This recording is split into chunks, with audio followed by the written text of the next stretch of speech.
अमरावती महानगरपालिका निवडणुकीची घोषणा येत्या काही दिवसात होण्याची शक्यता व्यक्त केली जात आहे। महापालिकेची शेवटची निवडणूक 2017 मध्ये झाली होती आणि कार्यकाळ 2022 मध्ये संपल्यानंतरही आजतागयत निवडणूक झाली नाही। त्यामुळे सध्या महानगरपालिकेवर प्रशासन राज चालू आहे। याच पार्श्वभूमीवर 2017 मधील प्रभाग क्रमांक 1 शेगाव रहाडगाव प्रभागाचा इतिहास आपण बघूया।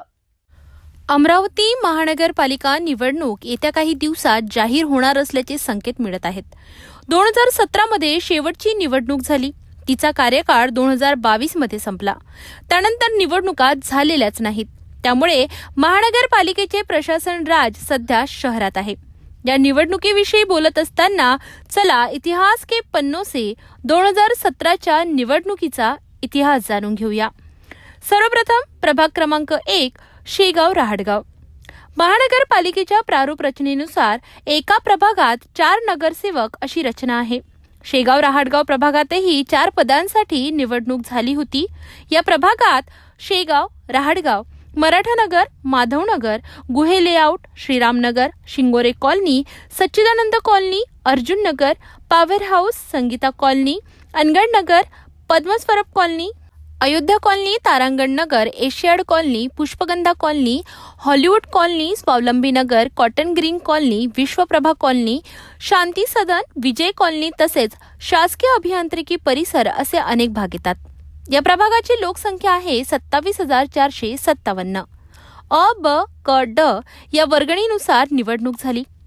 अ मध्ये 10, ब मध्ये 4, क मध्ये 7 आणि ड मध्ये 15 असे एकूण 36 उमेदवार रिंगणात होते। अ वर्गात विजय लक्ष्मणराव वानखडे हे 4051 मते घेऊन विजयी झाले।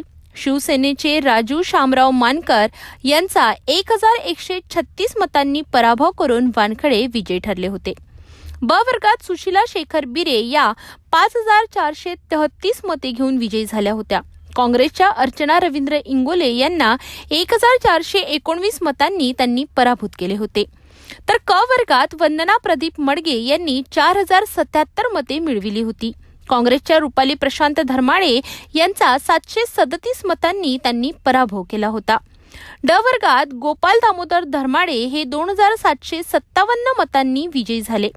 काँग्रेसचे दीपक नामदेवराव लोखंडे यांचा 186 मतांनी त्यांनी पराभव केला होता। चारही विजयी उमेदवार हे भारतीय जनता पक्षाचे होते। आता 2025च्या या आगामी निवडणुकीत हे उमेदवार पुन्हा मैदानात उतरतील का हे पाहणे उत्सुकतेचा विषय ठरणार आहे। पण एवढं मात्र खरं की 2017ची निवडणूक चुरशीची झाली होती आणि 2025ची सुद्धा तेवढी चुरशीची असेल।